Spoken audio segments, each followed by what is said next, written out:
All right, welcome everyone. Today, we are diving deep into an absolute classic, Risk, The Lord of the Rings. By the end of this explainer, you're not just going to know the rules, you are going to be a seasoned general totally ready to command your armies for the War of the Ring. Let's get into it. So here's our battle plan for today. We're going to start with the big picture, the War for the Ring itself.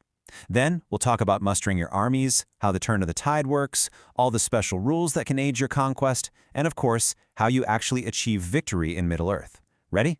Let's go. Okay, first up, the War for the Ring. So what's this all about? Well, it's not just about rolling dice and taking over land. There's a really cool twist here. It is a race against time. So here's the absolute biggest difference from regular Risk, and you gotta get this. You are on a clock. The game ends when the Fellowship's journey is complete. That's it. It is not about total world domination. It's about scoring the most points before the ring bearer gets to their destination. You've got to be strategic and you've got to be fast, because time is absolutely not on your side. Okay, next section, mustering your armies. Let's get this beautiful board set up for battle. And here it is, our battlefield, Middle-earth in all its glory.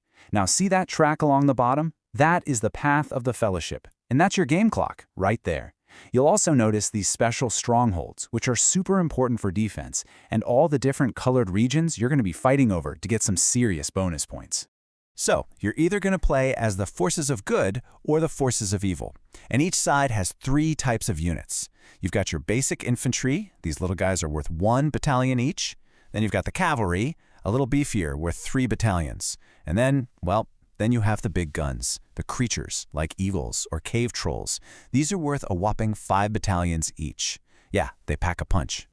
Setting up is super simple, just 5 steps. First, you pick your side, good or evil. Then you grab your starting troops. After that, everyone takes turns putting just 1 battalion down on an empty territory to claim it, going around and around until the whole board is filled.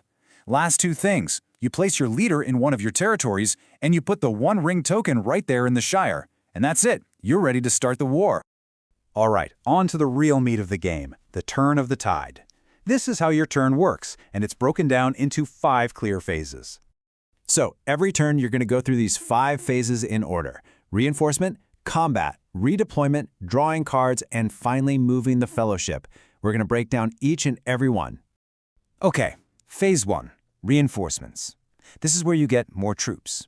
You get some based on how many territories you have. You get bonus armies if you control a whole colored region, and you can get a huge chunk of them by trading in sets of territory cards.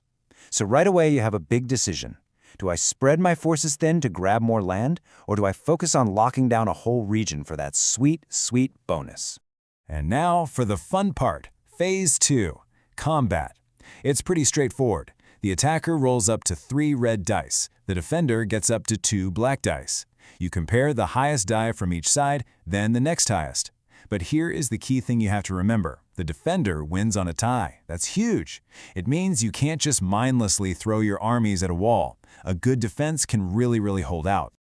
Okay, so after you're done with all your battles for the turn, you hit Phase 3 redeployment.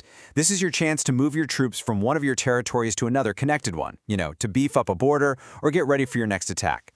Then comes Phase 4. If you won at least 1 battle and took a territory, you get to draw a territory card.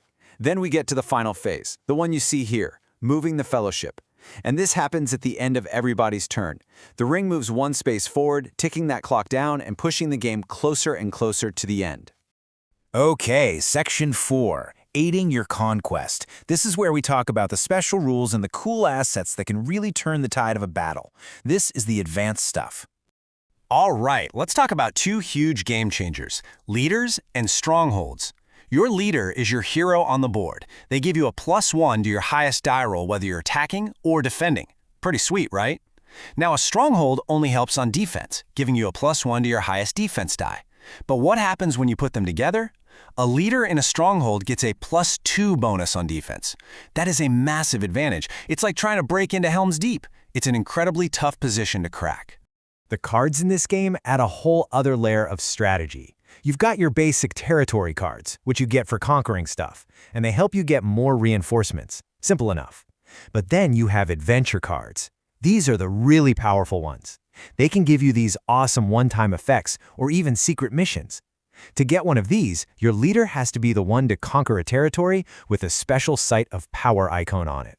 So it pays to be heroic.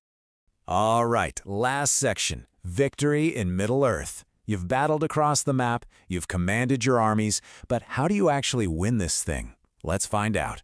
And here it is, the endgame. It's not a slow burn, it is sudden. The second that fellowship marker moves off the last space on the board, the game just stops. Pencils down, dice down, all conflict is over, and it is time to tally the score to see who won the war. So how do you count up the points? It's pretty simple. You get 1 point for every single territory you control. Easy. But the real game changers are the bonuses. You get extra points for each stronghold you control. Those are worth 2 additional points. And you get a big bonus for controlling complete color-coded regions. So yeah, holding land is good, but holding the right land is how you win. And that's it. You now know everything you need to command your forces and conquer Middle-earth. The rules are yours to master. So the only question left is, when you sit down to play, are you going to spread the shadow across the land, or are you going to fight for the free peoples?